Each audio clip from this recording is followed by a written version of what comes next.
Hello, everyone. My name is Alita Crosby.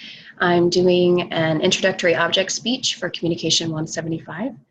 I want to show you something that's one of my most prized possessions. This is a cup that was given to me by my Grandma Lee.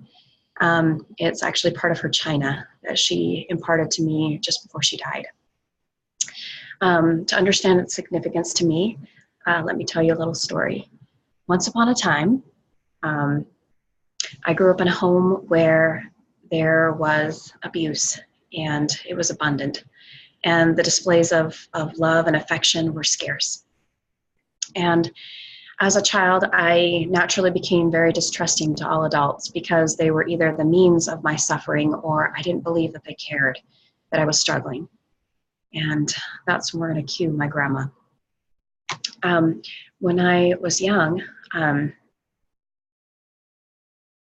all I could see was this tyrant of a woman who lectured us and tried to make us do more chores around the house to help my mother. And I felt this way about my grandma until one day when we were under her care, I made a bad choice, and I expected her to lash out at me. I expected her to punish me for this choice. And instead, my grandma, she showed me patience and love. And this sweet woman opened my eyes and my heart to adults and to the reality that there are some good. And it helped me it fostered a relationship with my grandmother and then other adults in the coming years. My grandmother became my friend. She was my confidant, and she taught me to look outside of myself and see the problems of others. And she also taught me to love others. And she began the journey for me to love myself. My grandmother died when I was 19. And almost 20 years later, I feel the Lord telling me that this time of self-reflection that I've had for healing, it's drawing to an end, and that He has need of me elsewhere, that He wants me to look outside of myself, overcome my feelings of inadequacy, and fill the needs of others around me. And as I've thought about these things in recent months, I've been asking Heavenly Father, how can I overcome myself? How can I overcome my weaknesses and act in the way that I know You want me to? Please help me.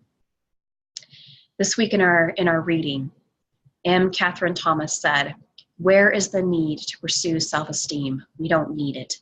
It seems to me that the self may actually be an interloper, a deterrent in most of what we do." In Ether, chapter 12, verse 27, the Lord promises that if we humbly come to Him, He will make our weaknesses into strengths. And I know that the Lord giveth no commandment, save He prepares a way for us to accomplish it. And that's found in 1 Nephi chapter 3, verse 7. Lucifer knows me. He knows the good that I can accomplish. And it's His goal to use my past experiences, my childhood, to hold me back from doing what I know Heavenly Father wants me to do now. You see, I actually love this china because it actually testifies to me that my grandmother saw in me what I could not yet see in myself. Through the Spirit, she was able to give me her most prized possession, the least of her grandchildren, so that little by little,